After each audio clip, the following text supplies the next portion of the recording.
dia, conselheiro. Bom dia. Não sei se essa distância para ouvir bem. Bom dia a todos. Um prazer enorme participar desse evento. Mais uma vez aqui no Tribunal de Contas de São Paulo. Já vim muitas vezes aqui, é sempre um prazer renovado.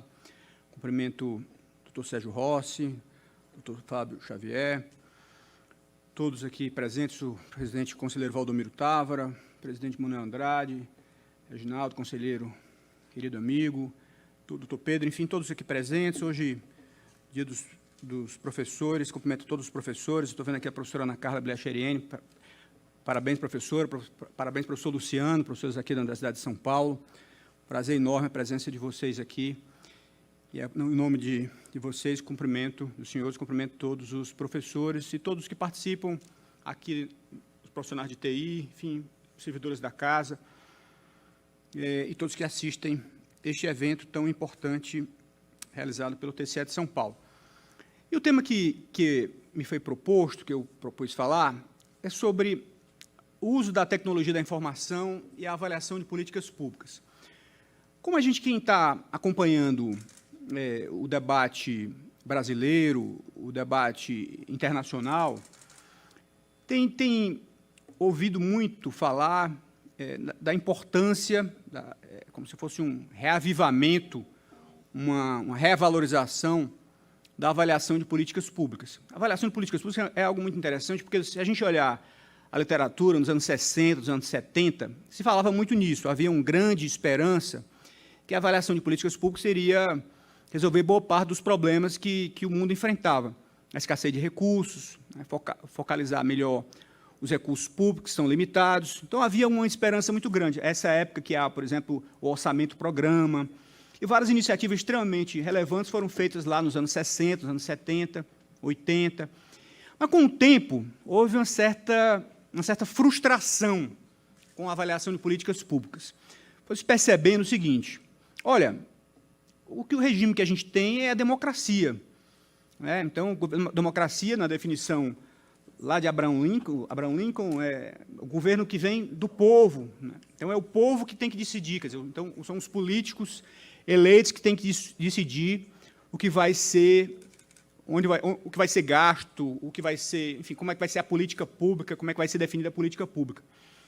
E com o modelo de avaliação de políticas públicas que está sendo proposto hoje, há um excesso de valorização da tecnocracia, dos técnicos. Então, a tecnocracia, essa é o diagnóstico que havia na época, como que restringe excessivamente as escolhas daqueles que são eleitos. Então, muitas coisas que poderiam ser feitas, por exemplo, se você tem um governo de esquerda, com uma agenda de esquerda, por exemplo, e que quer implementar essa agenda. E aí os técnicos, que fazem avaliação de políticas públicas, inclusive a avaliação ex ante, criam uma série de dificuldades, uma série de constrangimentos para que aquela política pública seja implementada a partir da avaliação de políticas públicas. De modo contrário também, um governo de direita assume uma agenda de direita e, na prática, sofreu uma série de constrangimentos pelas equipes, pelos responsáveis por avaliação de políticas públicas. Então, começou a ser muito questionado, começou a ser muito tida como algo não democrático, ao contra o princípio democrático, ao constrangir excessivamente o poder político, o poder daqueles eleitos. Então, caiu em descrédito, começou a ser usado de forma muito marginal, secundária, saiu da agenda central dos países. Só que, felizmente, nos últimos anos, a avaliação de políticas públicas voltou com muita força, com muita ênfase. Os organismos internacionais voltaram a valorizar, colocar como elemento central a avaliação de políticas públicas. Isso teve...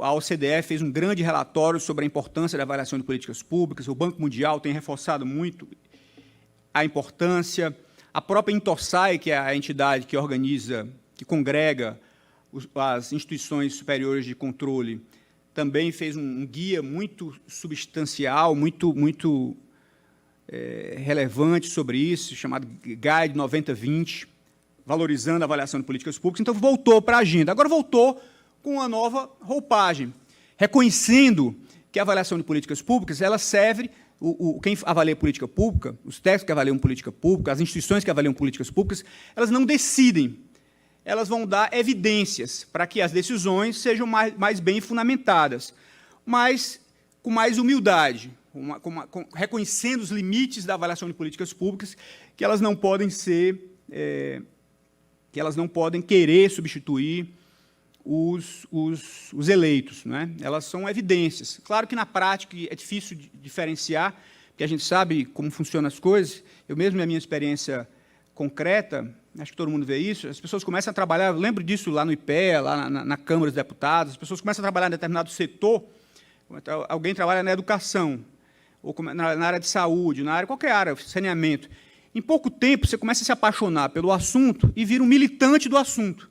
E começa até a querer discutir com os eleitos, querer impor sua agenda. Quer dizer, o técnico é muito difícil, na prática, aquela visão asséptica, do técnico que não tem envolvimento nenhum com aquela política que ele está avaliando, né? No fundo, acaba ninguém sendo totalmente neutro, acaba tendo, principalmente com o tempo, com o envolvimento, cada técnico, cada área acaba ficando composta por militantes. E boa parte da avaliação acaba tendo uma certa influência dessa característica. Mas, enfim, isso é inevitável, e foi se vendo isso também, que a avaliação faz parte do processo político, que não tem jeito, é um pouco isso. O que se exigia, de fato, é que a metodologia fosse a mais aberta possível, que ela fosse auditável, né, que fosse técnica, mas pudesse ser auditável também, os dados fossem abertos, qualquer um pudesse refazer aquele trabalho, e se reconheceu que isso era do jogo, né? Que quem avalia acaba tendo alguma preferência, mas se viu também isso, que olha, são evidências para decidir, para quem vai decidir, mas quem avalia não tem um poder de decisão, e é assim que a gente tem que tocar a vida. Então, que bom que ela voltou para o ponto central das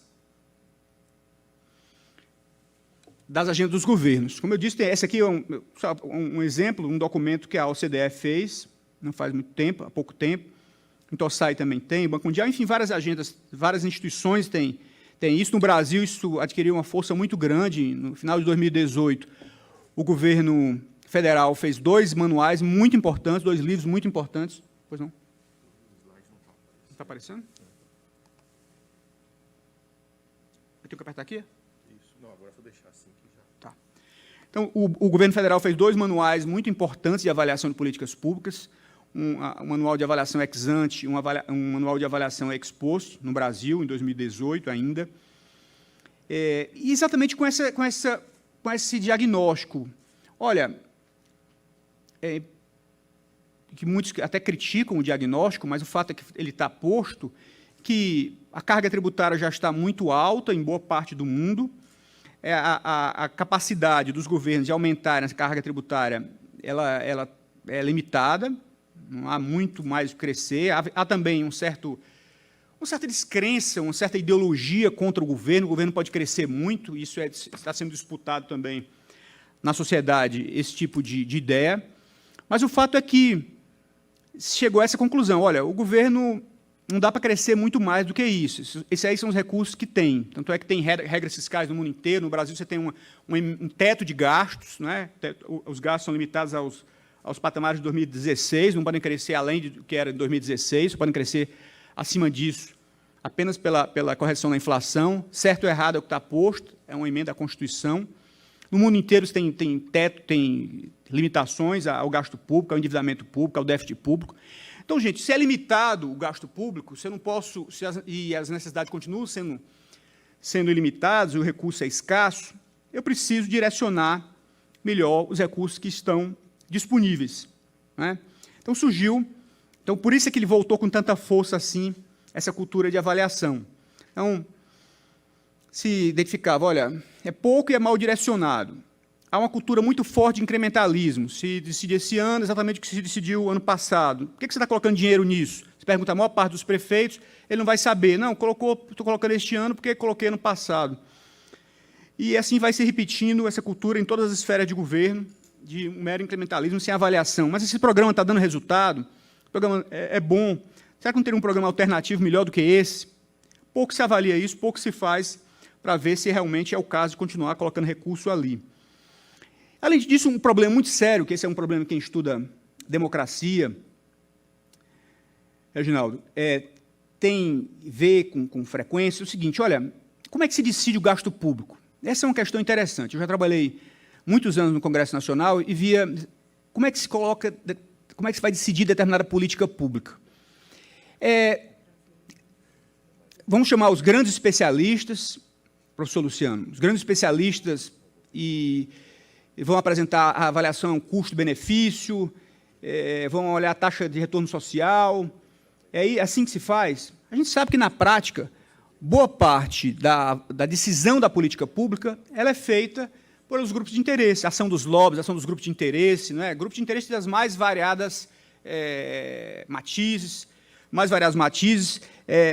acaba pressionando e acaba decidindo a agenda, decidindo onde se vai colocar recurso público. Na prática, a força dos lobbies, dos grupos de interesse, no mundo inteiro, não é só no Brasil, é enorme. Mas o fato é o seguinte, é que era necessário ter, pelo menos, algo para gerar algum constrangimento para esses grupos de interesse, para os lobbies, né, que eles apresentam. E eles apresentam as suas avaliações. Olha, se eu colocar mais dinheiro aqui, eu lembro que eu estava na Câmara dos Deputados, era muito interessante isso. Todo dia chegava uma proposta desse sentido. Olha, vamos dar uma isenção fiscal para determinado setor. Eu lembro que tinha um que era muito famoso, que esse projeto voltou várias vezes, vários parlamentares apresentavam, que era para ou dar uma carga muito grande para determinado tipo de vara de pescar, né, e o outro era para dar um incentivo muito grande para determinado tipo de instrumento para pescar. Isso sem nenhuma justificativa maior. Eles chegavam com justificativa, com estudos, que isso prejudicava o meio ambiente, aquilo outro, mas não havia uma contraposição técnica, nenhum órgão, nenhuma instituição fazendo um contraponto técnico sem um envolvimento, sem conflito de interesse com aquilo. Os lobbies tinham um conflito de interesse evidente, então se tinha que olhar com muita desconfiança os estudos que eles apresentavam. Isso em várias áreas, isso se apresentava e se apresenta ainda hoje, né? Lobbies de servidores públicos, lobbies de setores, de regiões, enfim, querendo incentivo, querendo subsídio, querendo determinado tipo de gasto, o tempo inteiro sobre isso. E se não houver uma boa avaliação, uma cultura de avaliação, quem pode mais, quem tem mais poder, quem tem mais influência, acaba levando tudo. A maior parcela do orçamento acaba sendo decidido quase que exclusivamente no poder da pressão. Até tem uma frase famosa de um parlamentar americano do século XIX, que ele dizia o seguinte: em política, há duas coisas que decidem tudo, duas coisas extremamente importantes, presidente Michel. A primeira coisa é dinheiro. A segunda coisa, eu me esqueci o que era. Então, quer dizer, quem tem mais dinheiro, quem tem mais recursos, quem, portanto, contrata lobbies, grupos de interesse, contrata escritórios, consegue levar a maior parcela do orçamento, acaba decidindo a maior parcela das coisas, como o orçamento é decidido. Então, é fundamental que haja essa cultura pelo setor público de avaliação, para as decisões não sejam baseadas apenas em quem tem mais poder, tem mais dinheiro, mais grupo de pressão, e sim, pelo menos as evidências, se não podem decidir, mas pelo menos gerem constrangimentos para as decisões. E ampliar a accountability, né? Ampliar a transparência, que as pessoas vejam que aqueles recursos estão indo para algo que realmente gera mais valor. Aperto lá, não precisa agora, né? Então, no Brasil, a grande boa notícia é que o Brasil, depois daquele, como eu falei, a grande notícia tinha sido em 2018, com os 2 manuais e várias publicações, e Pella lançou um grande livro sobre avaliação de políticas públicas, avaliando muitos programas importantes, quer dizer, isso entrou na agenda do Brasil. Mas eu acho que o passo mais decisivo foi, já agora em 2021, com a emenda 109, que inseriu na Constituição expressamente a obrigatoriedade de avaliação de políticas públicas. É uma grande notícia, uma notícia muito boa. E é interessante como a gente vê as contradições, professora Ana Carla, as contradições. Esse próprio tempo, vamos dizer assim, esse próprio tempo, conjunto de forças que fez a emenda 109, que exige avaliação de políticas públicas, é o mesmo conjunto de forças, é o mesmo tempo que não fez o censo. Gente, é um contrassenso, uma contradição nos termos. Falar em avaliação de políticas públicas, presidente Manuel, sem dados, sem informações, é falar no vazio. Então, o censo é obrigatório. Se você está falando em avaliação de políticas públicas, quando exige a emenda à Constituição, ou seja, exige a própria Constituição, porque a emenda à Constituição, a Constituição como exige a própria Constituição, sem ter censo, não é? Como foi adiado, o governo, espero que essa decisão seja revista, é falar algo muito abstrato, porque não há avaliação de políticas públicas sem dados, já que é evidência, é a partir das evidências, dos dados, das informações, é que a gente consegue fazer avaliações de verdade, avaliações que tenham realmente impacto. Então, sem dados, falar em avaliação é algo absolutamente vazio, absolutamente abstrato. E como é que a TI, a tecnologia da informação, pode ajudar?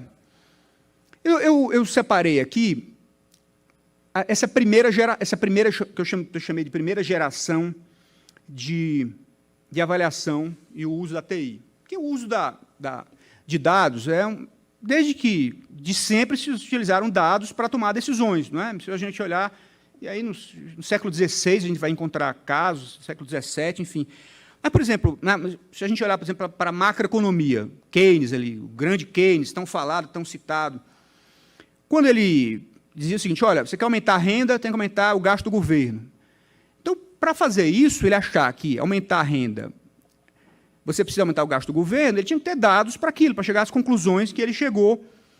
Então, utilizar dados, utilizar informações, né, isso sempre existiu.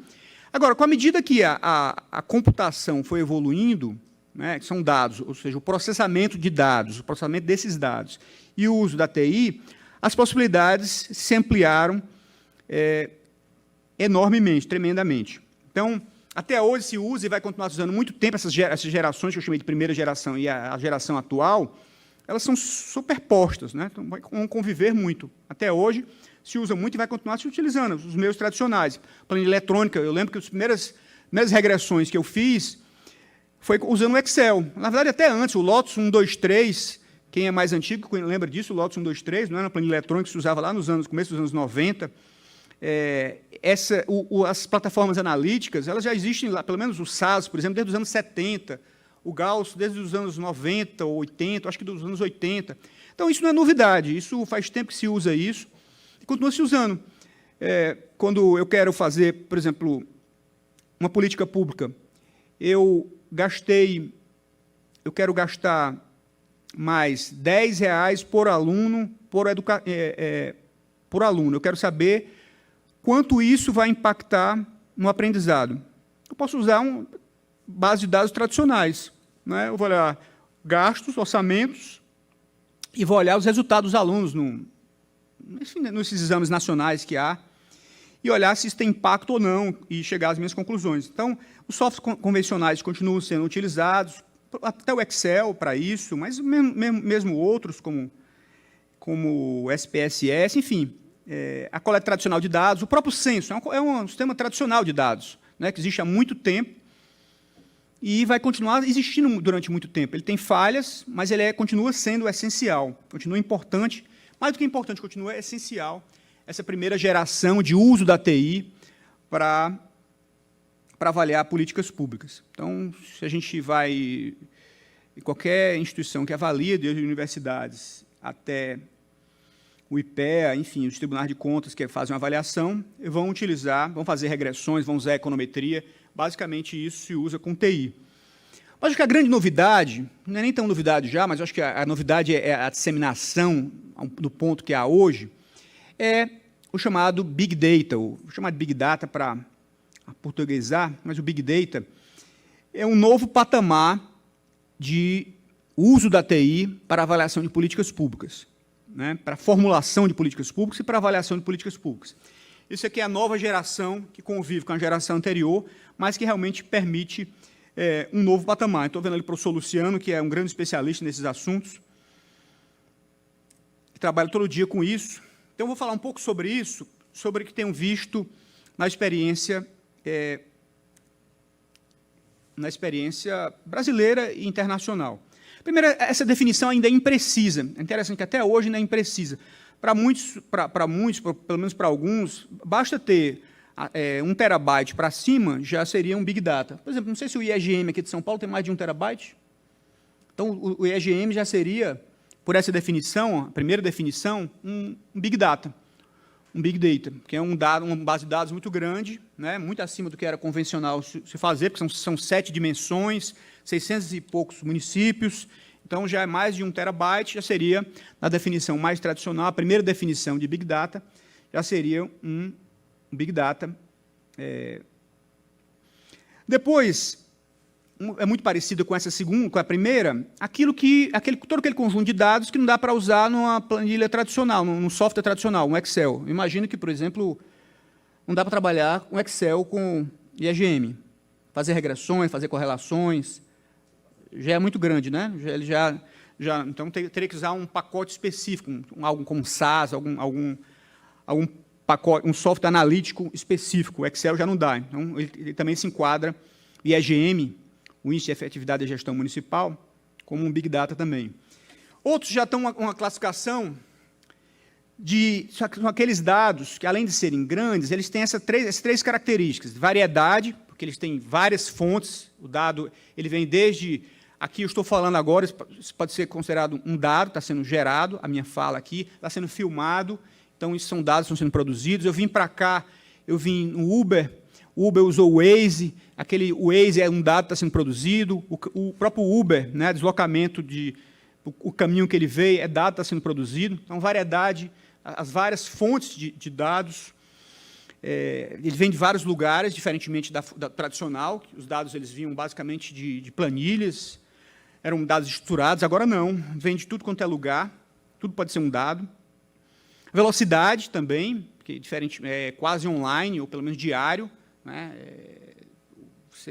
Eu lembro que eu estava assistindo uma vez uma palestra lá no Rio de Janeiro, me chamou muita atenção, presidente Michel, que se você liga para a central do 190, alguma ocorrência, aquilo é um dado imediatamente. Você vai dizer, olha, onde é que foi a ocorrência, qual é o bairro, qual foi o tipo de ocorrência, o que está acontecendo ali, qual foi o horário da ocorrência. Então, pelo menos 3 dados você tem aí. Isso era impensável há algum tempo. Automaticamente, aquele dado, aquela informação por voz, já vira um dado que vai para os grandes bancos de dados. Então, a variedade é grande e a velocidade, que é instantâneo, né? Todo dia, ou pelo menos no final do dia, aquele dado ali, que é produzido muitos dados por segundo, por minuto, por dia. E o volume, a quantidade enorme. Hoje, quando se falou isso a primeira vez, essa definição, salvo engano, em 2010, 2009, hoje 1 terabyte já é uma coisa até pequena, né? Hoje já se fala em unidades de petabyte, que é 1000 terabytes, né? Muito maior. Enfim, isso vai continuar. É um volume de dados muito maior do que era quando eu comecei a trabalhar com dados, com aquela primeira geração que eu falei. E também, outra definição é a combinação de diferentes tecnologias e processos para extrair conclusões de dados não convencionais. Dados não convencionais, isso que eu acabei de falar, e muitas tecnologias, que a gente vai ver um pouquinho rapidamente aqui, mas quando se fala nisso, se fala em inteligência artificial, fala em machine learning, se fala em data mining, mineração de dados, tudo isso associado, blockchain, tudo isso associado com essa tecnologia de Big Data, como se fosse um grande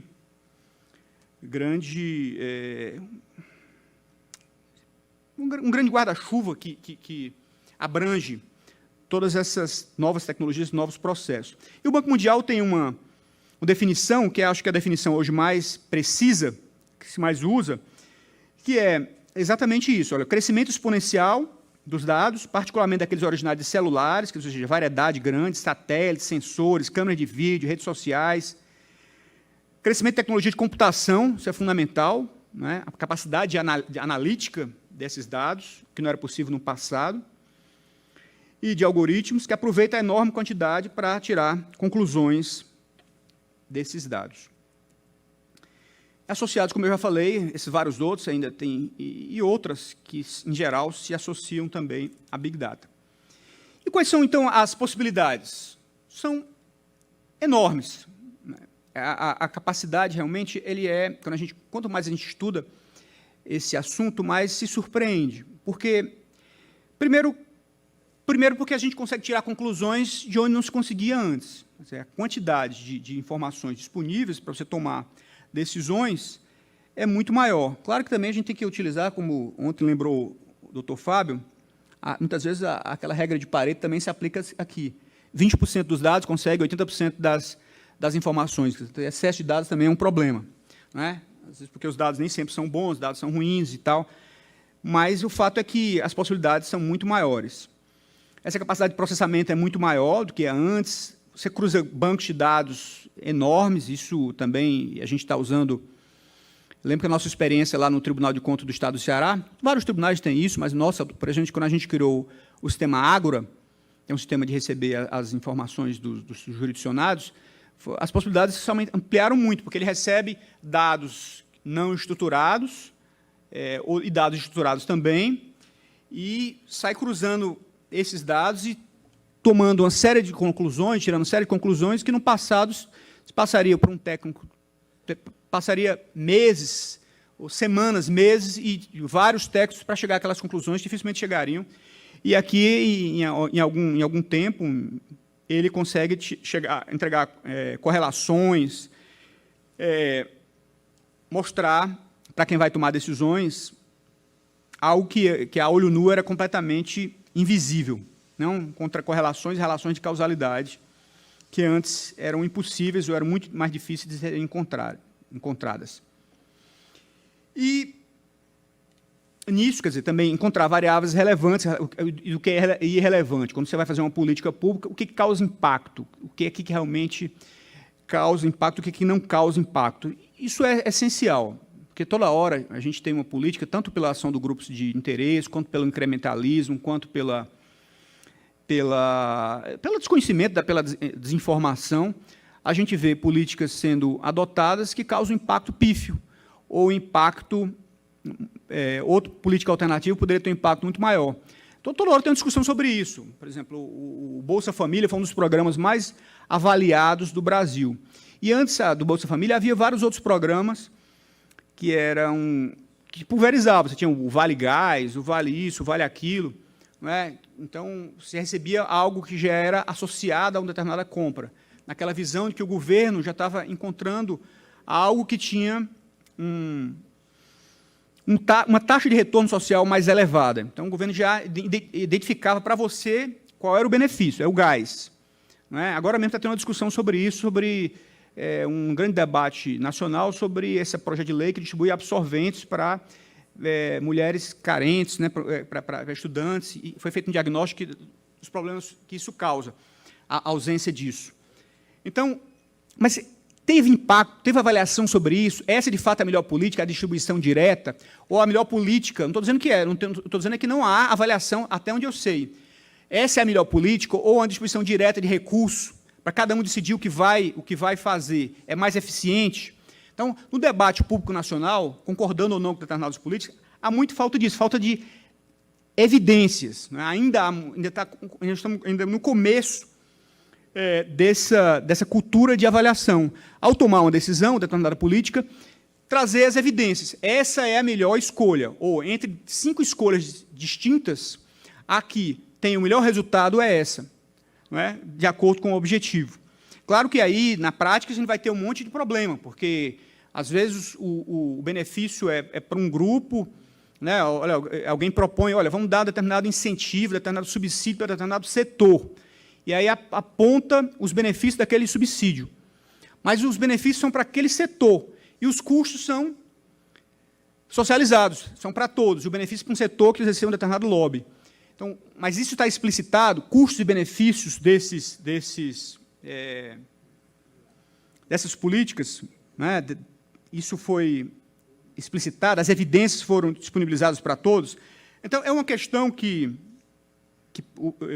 a gente precisa evoluir muito no debate brasileiro, no debate internacional, por isso é que as agências têm valorizado tanto isso. Então, eu até citei aqui, mas, na verdade, já falei um pouco isso, que a TI ela vai dar maior eficiência, foco nas políticas públicas, reduzir fraudes, erros, redução de custos administrativos, enfim, tudo isso relacionado. Então, o Banco Mundial tem um relatório, doutor Fábio, que é muito interessante, que é um relatório de, acho que 2018, que ela estimou, ela juntou vários estudos, estimando o que é que o Big Data pode trazer para a sociedade de uma forma geral.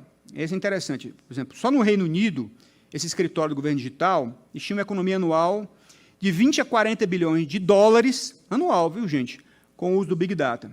Esse estudo da consultoria McKinsey estima que o Big Data possa reduzir os custos administrativos entre 15% e 20% na União Europeia, gerando quase 500 bilhões de dólares em novos valores. Vejam como o impacto disso pode ser significativo.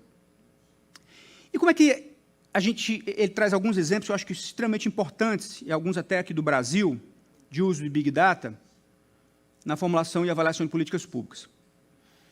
Aqui a professora Ana Carla e o professor Luciano são grandes especialistas em cidades inteligentes.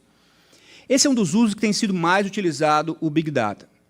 Exatamente por isso, porque você consegue informações de sensores. Hoje, todas as cidades, grandes cidades, estão interligadas por câmeras, né? E as câmeras, cada câmera está gerando informações sobre trânsito, informações sobre violência, informações sobre movimento urbano. Tudo isso é dado que está sendo gerado. Sensores de veículos, o Waze, o Google Maps, tudo isso gerando dados, gerando informação. Dados de satélite. Então, isso pode trazer, e já está trazendo em vários lugares a isso, acho que no Rio de Janeiro tem uma experiência acho que muito boa sobre isso, de cidade inteligente, como o uso do Big Data pode levar a conclusões muito melhores do que sem o Big Data. Então, eu acho que no Rio você vê isso com muita clareza, no Rio de Janeiro. Essa experiência, eu acho que vale a pena ser estudada. Eu dei esse exemplo e vi lá, um telefonema para o 190 gera um dado. Né? Todos os dados de satélites, onde os carros estão caminhando. Então, olha, na hora de atuar, como é que eu posso fazer um sistema de trânsito mais eficiente? Como é que eu posso diminuir o tráfego? Como é que eu posso diminuir a violência em determinadas regiões? Onde é que eu posso colocar a polícia? Né? Onde é que tem que iluminar melhor? Todos isso, os satélites estão vendo de uma forma muito mais quase online. Olha, eu iluminei outro dia conversando lá em Fortaleza com o secretário de Segurança, um secretário da Prefeitura Municipal, e ele me contando, olha, um grande problema que a gente está enfrentando aqui é o furto de cabos. E, então, determinados setores ficam totalmente escuros. E a gente demora, às vezes, a ter essa informação. Precisa ter uma denúncia para saber que foi furtado. Ou então, os próprios marginais, essas facções, eles vão lá, eles queimam as lâmpadas, né? Atiram nas lâmpadas, queimam as lâmpadas, para facilitar os furtos, os assaltos, enfim, a ação deles. Com os dados de satélite, você pode ter online, saber onde é que está escuro, onde foi roubado, onde é que foi furtado, onde é que precisa atuar de forma muito mais rápida. Né? Então, enfim, a infinidade de aplicações que o Big Data pode ter para as cidades inteligentes. O combate à pobreza e às desigualdades, também. Veja, os dados de censo, o censo, por exemplo, é a cada 10 anos. Né? Tem aquelas reavaliações a cada ano, a cada 2 anos, mas muito parcial. Então, o governo, quem toma a decisão, quem toma decisões, o Congresso, tem informações muito defasadas, informações de 10 anos atrás para tomar uma decisão hoje. Então, com dados de satélite, você pode identificar, olha, determinadas comunidades muito pobres estão crescendo muito rapidamente. Para identificar que há um problema de saneamento ali muito grave, que precisa ter uma ação muito mais forte. Ter uma informação quase que online. Não precisa esperar pelo censo, que demora tanto, né? E é muito caro, como a gente sabe, e demora tanto. Tanto é interessante isso. Por exemplo, o governo dos Estados Unidos hoje compra dados, presidente Valdomiro, compra dados do setor privado para fazer a política pública, para formular e para avaliar a política pública. Ele compra informações, compra dados de empresas. Redes sociais também podem trazer informações relevantes. Isso tem combate à pobreza, combate à violência, é um dos instrumentos que o Ministério Público utiliza, que a Polícia Federal utiliza, examinar as redes sociais. Né? Também tem impacto enorme, não só no Brasil, mas em boa parte do mundo, isso tem sido utilizado maciçamente. Isso sem essas novas tecnologias, sem o Big Data, sem essa capacidade de obter essas informações, seria impossível. Falar isso 10 anos atrás seria absolutamente impossível usar sem a capacidade de processamento, de armazenamento e de processamento que a gente tem hoje. Políticas de emprego também, até está utilizando os escritórios nos Estados Unidos, por exemplo, o escritório de emprego, usa aquela rede LinkedIn para ver qual é a tendência no mercado de trabalho. Por ali você já vê onde o setor está contratando, é muito mais rápido que os cadastros oficiais do governo. Qual é a tendência, para onde o mercado de trabalho está indo, o que caminhos o governo precisa atuar, que áreas ele precisa atuar para fazer políticas públicas mais bem dirigidas, mais focadas, que tenham um resultado melhor. Então, esse é uma rede social que se usa, mas outras também, outros instrumentos são utilizados. Combate ao aquecimento global, esse é um ponto central. Aliás, esse é um super tema, a questão do aquecimento global. Interessante, não sei se vocês todos acompanharam isso, eu achei isso fantástico. O Banco Central da União Europeia, o Banco Central Europeu, colocou na função objetivo deles, todo Banco Central coloca na função objetivo, qual é o objetivo do Banco Central? É combater a inflação, reduzir o ciclo econômico, ou seja, manter a taxa de emprego mais alta possível. E o Banco Central da União Europeia, Michel, colocou também a redução do aquecimento global, como objetivo do próprio Banco Central. Isso foi até uma novidade, todo mundo... Esse realmente é a finalidade do Banco Central. Eles disseram que sim. Esse é um problema sério demais para que todas as instituições não se envolvam diretamente nela. E tem sido... várias políticas que eles fazem na hora de decidir a política monetária, eles levam em conta isso. Então, os dados satélites eles têm um papel extremamente relevante para descobrir a queimada, que a gente vê isso todo dia nos jornais, queimada na Amazônia, problemas, enfim, em tudo quanto é lugar do mundo, a gente pode identificar isso. Em sensores, em caminhões, e redes sociais também, revelando irregularidades, descobrindo problemas que a olho nu não seriam descobertos. Então, também o Big Data tem um papel-chave aqui para identificar e formular e avaliar depois se deu resultado ou não aquela política pública que foi feita. Pelo satélite se vê se diminuiu ou não diminuiu os objetivos da política de reduzir o aquecimento global. Agora, sobre os desafios. Eu não sei quanto tempo tenho ainda, Fábio. Como é que está? 10 minutos, né? Tá bom. Então, quais são os desafios?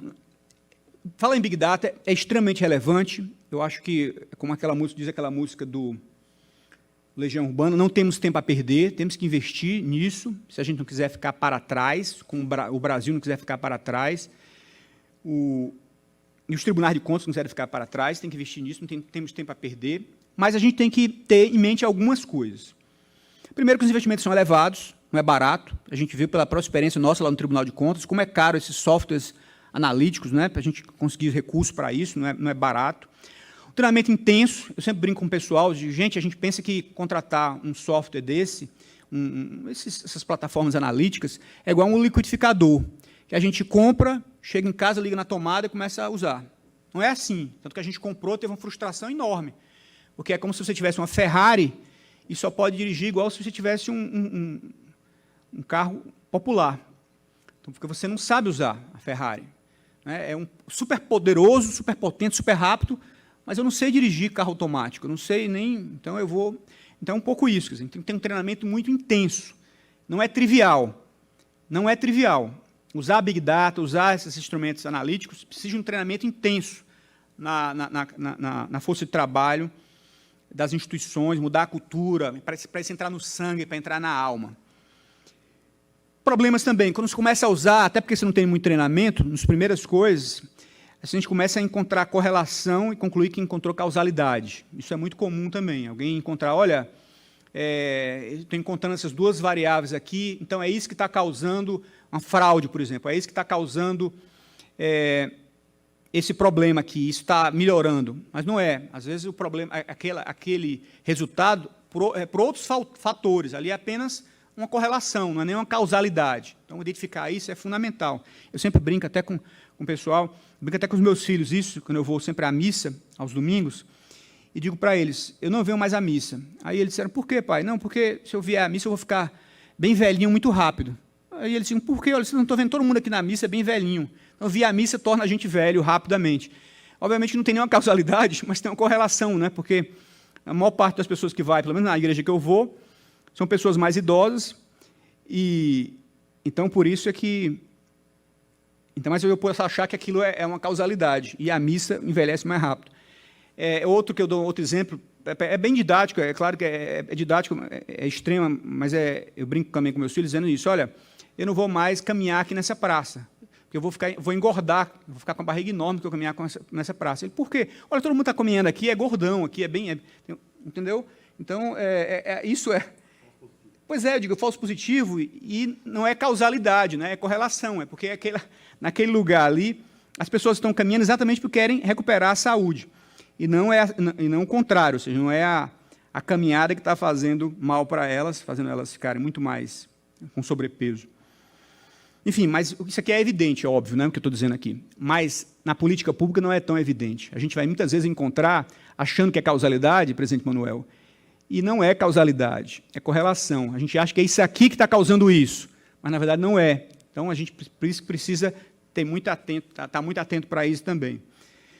Outro problema, utilizar dados errados, mal coletados. Então, aquela história do 80-20, a regra de Pareto, é muito presente também. Muitas vezes você coleta dado errado. Eu já trabalhei muito com dado, faz quase 30 anos que trabalho com dados.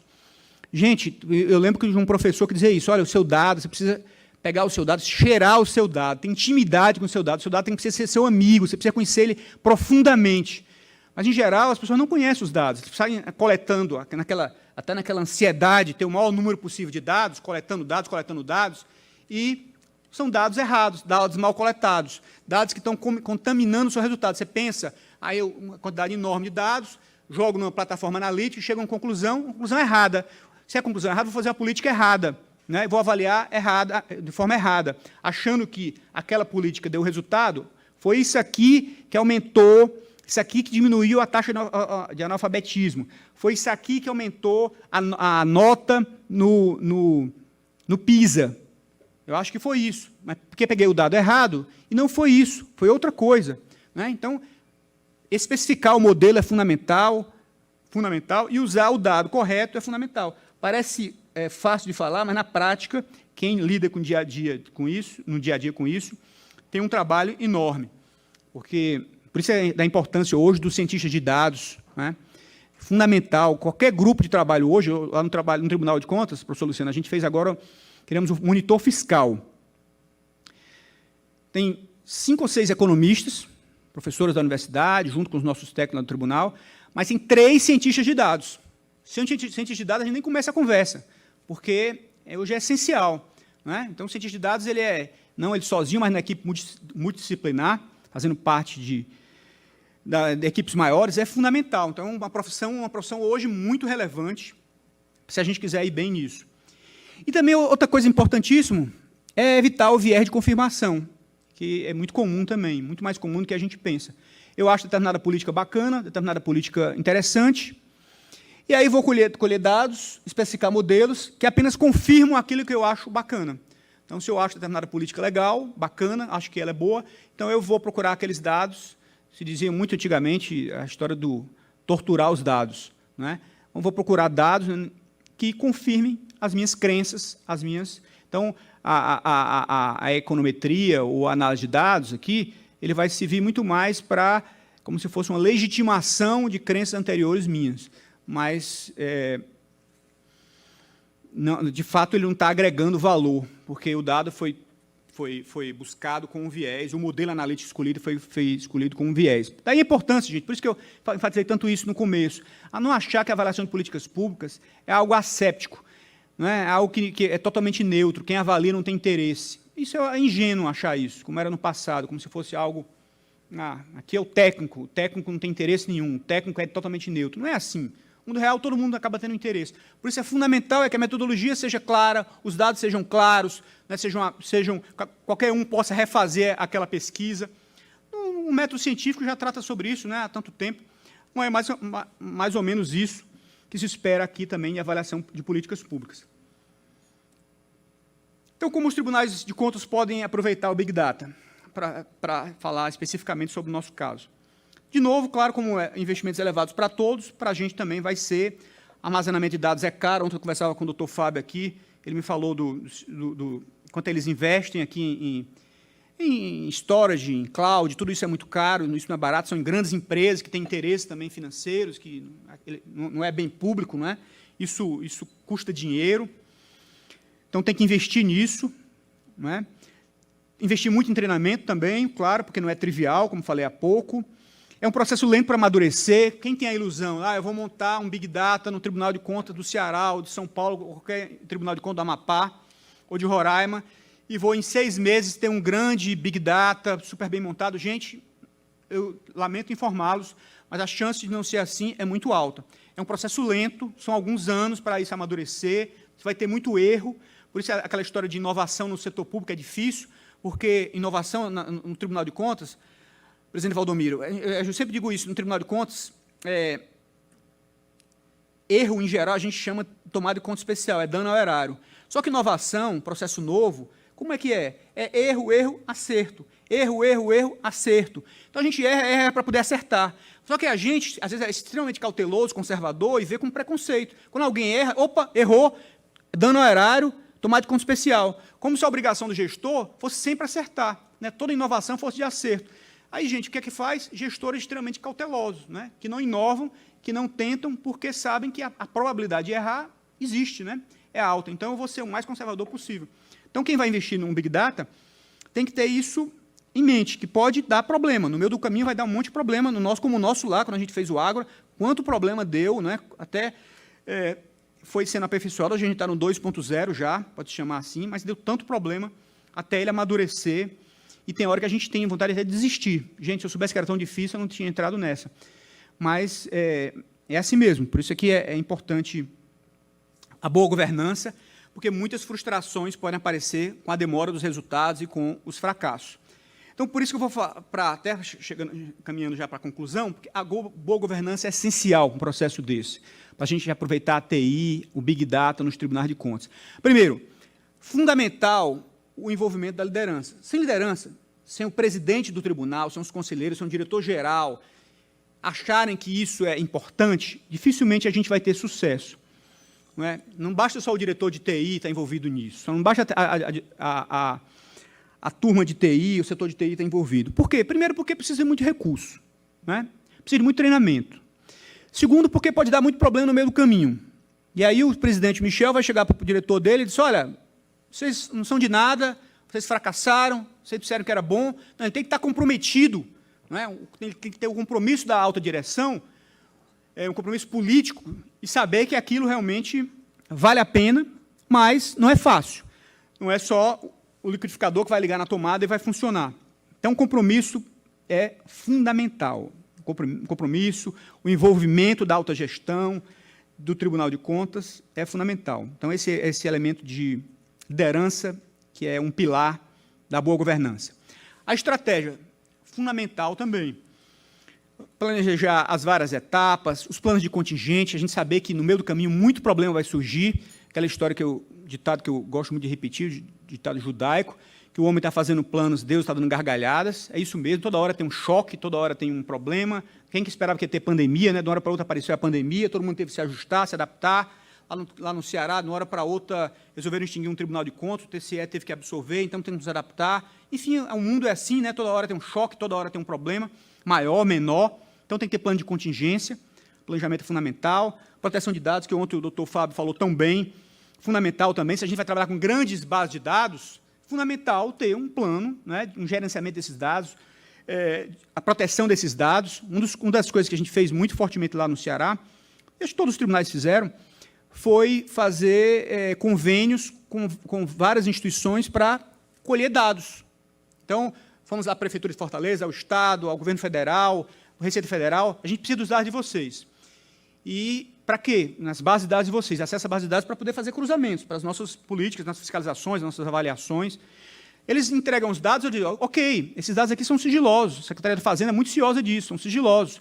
Vocês têm que ser responsáveis por eles, vocês conseguem, presidente Michel, guardar esses dados direito?